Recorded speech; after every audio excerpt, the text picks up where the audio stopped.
大家好，欢迎来到妈妈 Fishing Cuisine 惠妈厨艺。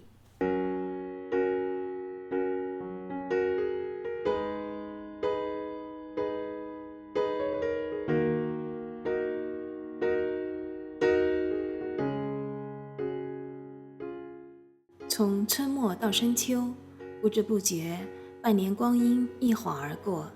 今天来给我的小菜园做一次大盘点。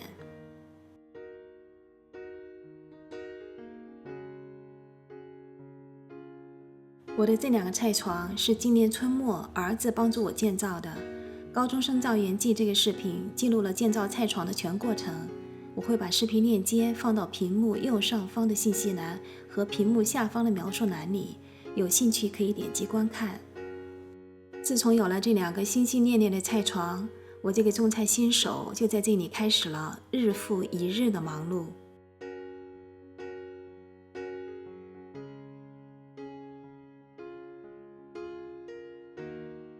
黄瓜是从种子开始培育的。Jasmine 特别喜欢吃黄瓜，为了达到整个夏天都有源源不断黄瓜收获的目标，我一共种了10颗，是我小菜园里的主力军。看着它们发芽、生长、开花结果，真的是好满足。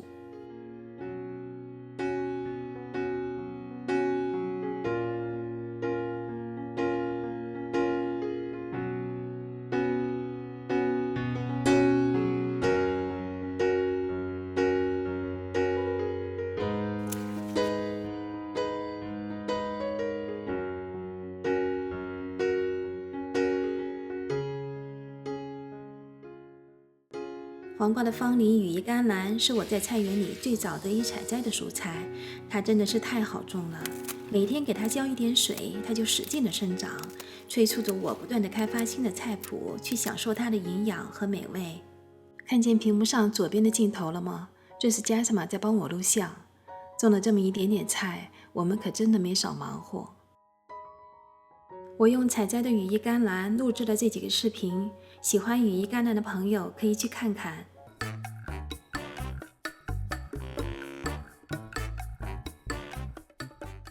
Jasmine 尝试着把羽衣甘蓝放到披萨里，结果成了我们家自制披萨中我的最爱。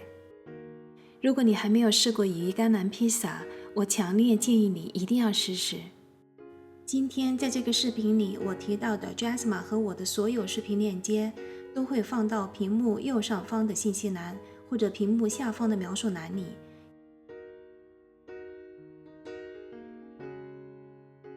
和羽衣甘蓝肩并肩的生菜，好像受了羽衣甘蓝这个榜样的激励，看看它们长得多棒！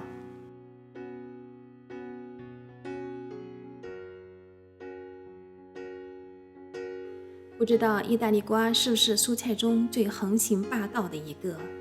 我必须承认，它的花开得很大气，它的瓜味道清甜，但它那种张牙舞爪的生长架势，就像一个无法无天会上天入地的熊孩子，让第一次种菜的我瞠目结舌。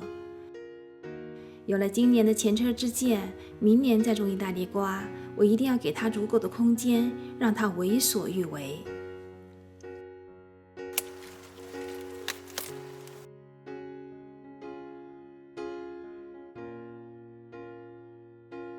如果你家也种了这个小霸王，可以跟着我采它的花做意大利瓜花朵天妇罗，用它的瓜煎一个意大利瓜藜麦鸡蛋饼，或者烤一个意大利瓜千层面。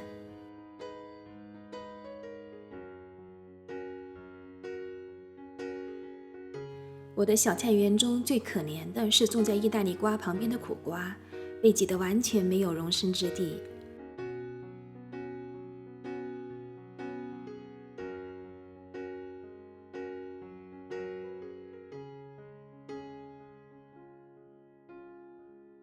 看看这些结的苦瓜，虽然外表还算清秀水灵，但这个头比正常的苦瓜至少小了2个号，不幸应验了它的名字。苦瓜是儿子的最爱，用自己种的苦瓜煎出的苦瓜鸡蛋饼，依旧在瞬间会被他一扫而光。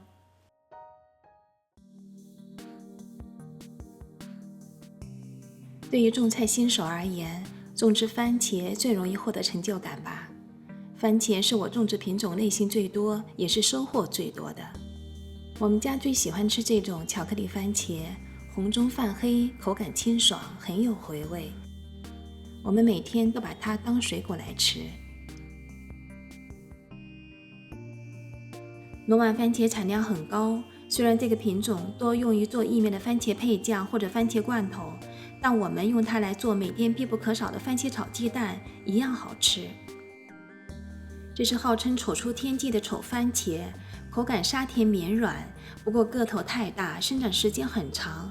我特别怕它还没有成熟就掉在地上，一直不敢碰它。结果采收的时候才发现，人家原来个大，但皮却很薄，一不小心就弄破了。番茄炒蛋我们家几乎每天都吃。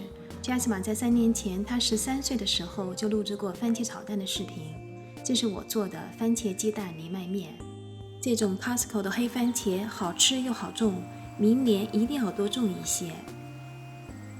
金黄樱桃番茄的味道中规中矩，但结出的一串串果实看起来很有成就感，并且特别上镜，不断地吸引着我和 Jasmine 的镜头。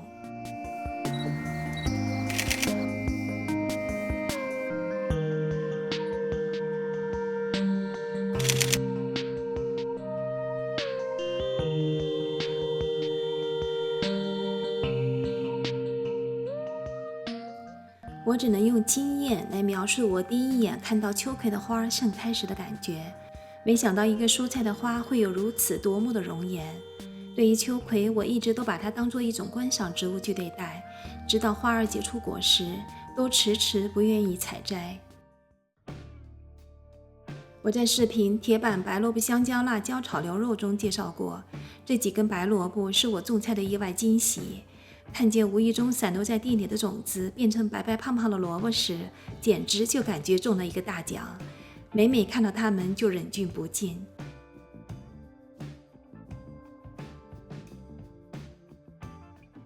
白萝卜也是 Jasmine 从小就特别喜欢吃的一种蔬菜。这个蚝油炖萝卜的视频是她12岁的时候录制的。这6颗香蕉辣椒是直接在 Costco 买苗种下的，它们的辣度随着成熟度而增长，是我们特别喜欢的那种辣椒的口感。我最喜欢用它来炒肉丝了， Jasmine 也把它放到了披萨里，明年一定要多种几颗。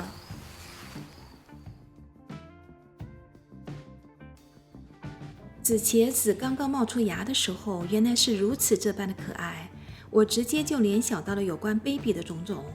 这是不是当妈的心作祟？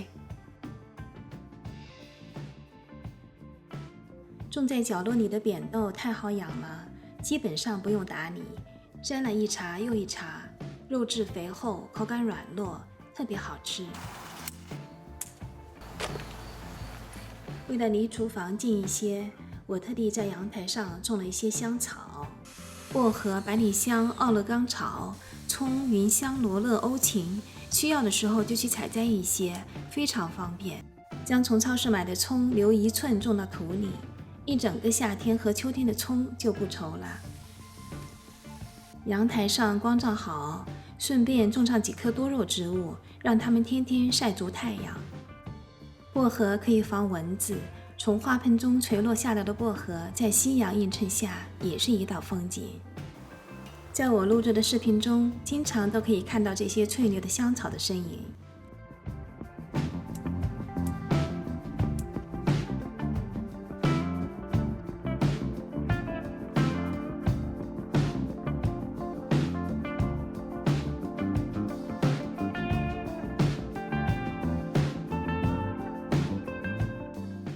菜种顺手了，我也不可避免的多了一个毛病，就是看见什么都忍不住去扦插一下。听说空心菜可以扦插，我试了一下，真的可行。明年可以一次多扦插一些。土豆长芽是常有的事，把它们切块后都种在地里，叶子很快就冒出来了。我非常有耐心地等待着埋在地里的土豆成熟的那一天。这一袋甜菜根10磅才2加币，买回来后忘记放进冰箱保存，结果过了几天后长出了芽。洗净后，将甜菜根切成块冷冻起来，每天打蔬果汁时随取随用。把根部切下来种到土里，每天只需浇点水，很快嫩叶就长出来了。将这些甜菜根嫩叶洗净后切碎，搭配一些香菜，打几个鸡蛋，只需加少许盐调味。这样煎出来的甜菜根鸡蛋饼好吃到爆棚。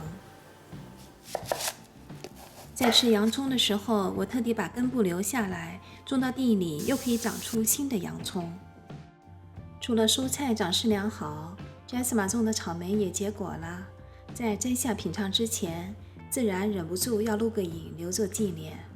不知道是不是心理作用，自己种的草莓好像真的特别好吃。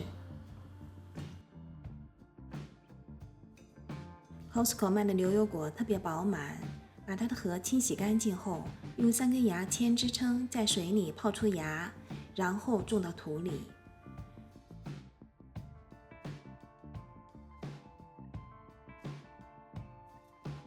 经过1个夏天，它们都长大了。现在我把它们移植到花盆里，浇上足够的水，用陶粒将土覆盖，作为室内植物观赏，给家里增添些绿色。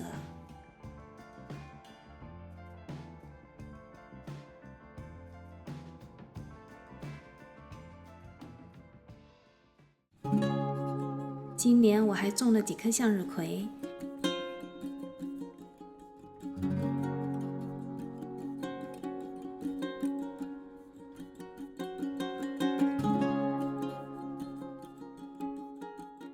一直希望从厨房的窗外可以看到向日葵绽放，特地种了2棵在花盆里。结果收获的不仅仅是2米多高的多头向日葵，更是吸引了一群漂亮的小鸟，每天来到我的窗外玩耍。在2020年这个多事之秋，对我而言，还有什么比静静的观赏这么可爱的小鸟嗑瓜子更为疗愈的事情呢？为了给它们留下更多的向日葵种子，我放弃了将成熟的向日葵剪下留种子的机会。这几个月，我一直都有小帮手跟着我一起打理菜园，搭竹架、浇水、采摘蔬菜、疏花蔬果，忙得不亦乐乎。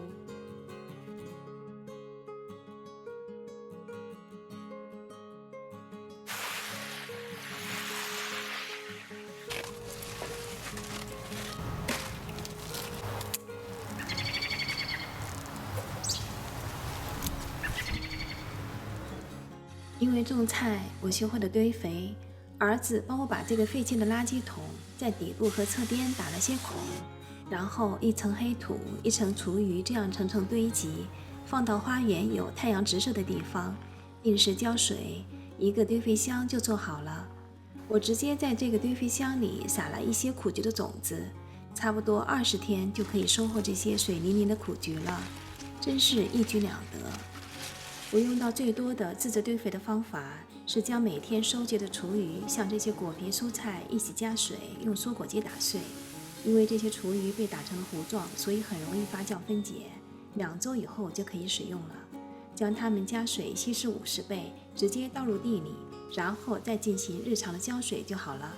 可以多准备2个堆肥桶，这样自制的堆肥用都用不完。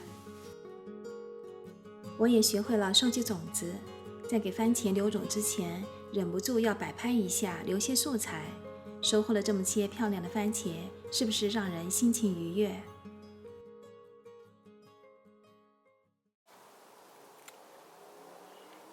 ？This one, move away, go in, and then cut immediately.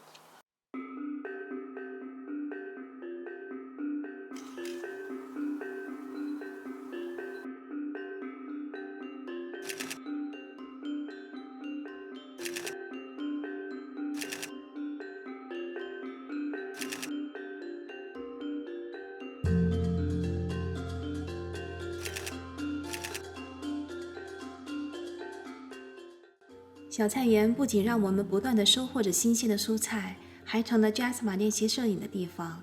她经常拿着相机对着这些蔬菜拍摄，为她的网站和视频积累了不少的素材。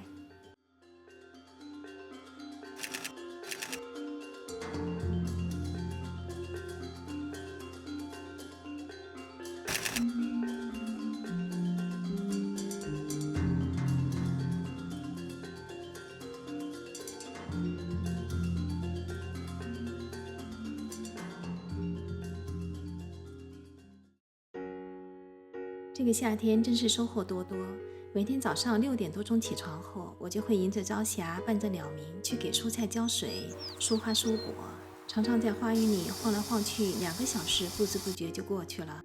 我从 YouTube 上的种菜高手那里学习到了很多的种菜知识，也发现了自己的很多问题，比如菜种得太密、修剪不当、没有及时的掐尖打顶，这些都会变成来年种菜的宝贵经验。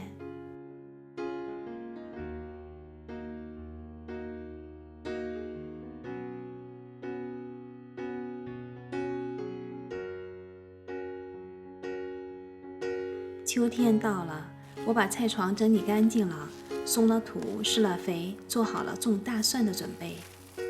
大蒜需要在地面结霜前6到8周种下，现在这个时间正好合适。这些大蒜都是专门挑出来的大个的饱满的蒜瓣，先用水浸泡一下，然后在土里挖一个槽，将蒜瓣这样保持5到6厘米的间距，3到4厘米的深度种下去，然后浇上水。金秋是我们这里最美的季节，无论漫山遍野还是大街小巷，都是红彤彤、金灿灿的枫叶，如诗如画。